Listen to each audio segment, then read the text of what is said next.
So they were on a ship to Europe by chance, the same ship. In those years it took 12 days to get across, or 10 days, instead of the current 6 or 7 hours in an airplane. And they fell in love.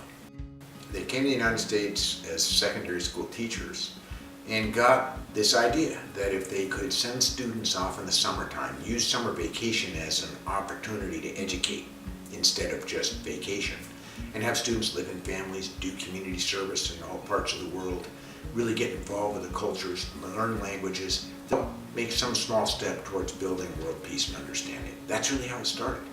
And today that seems like no big deal. Then it was a pretty radical idea for parents to trust two teachers to take their kids on what was an entire summer in Europe between the 10 days over, 10 days back on ship. And Putney was a pretty crazy idea when you think about how it started.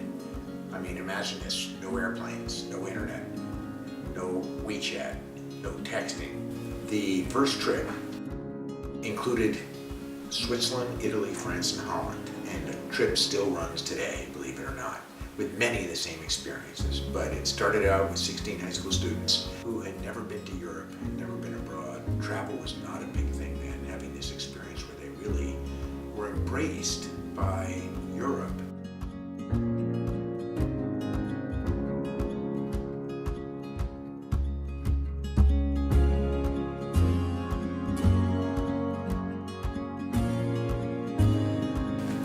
Peter and I never imagined that we would necessarily follow our parents' footsteps and assume the leadership of this great organization that they had started, Putney Student Travel. It happened really organically. Got out of college and, like so many young people, were intrigued by the idea of leading a Putney program. And I realized when we did that how powerful the life-changing potential.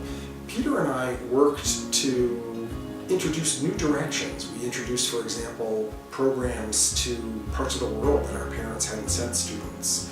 Africa, some programs in Asia.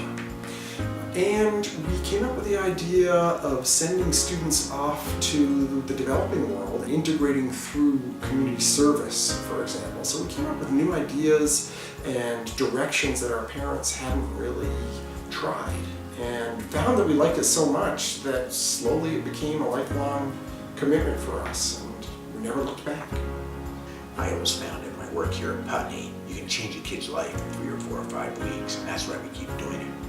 If you push them out of their comfort zones, challenge them, get them into experiences that really they never would have had before, that open their eyes to new experiences. But it's more important than ever to be able to adapt, develop your soul, build relationships all over the world, and learn how to work with all kinds of people in really diverse circumstances, because this generation's got a bigger weight on their shoulders than any yet born onto this earth, in my view.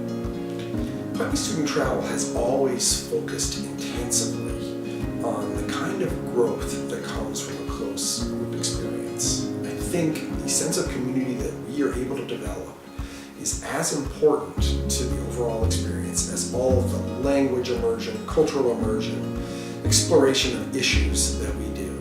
When it really comes down to it, if you ask Putney students what they remember most about their experience, they're going to go first to the extraordinary bonds that they develop with people of different backgrounds, geographically, socially, economically, and with their group leaders who are young and inspiring, and how much they learn from working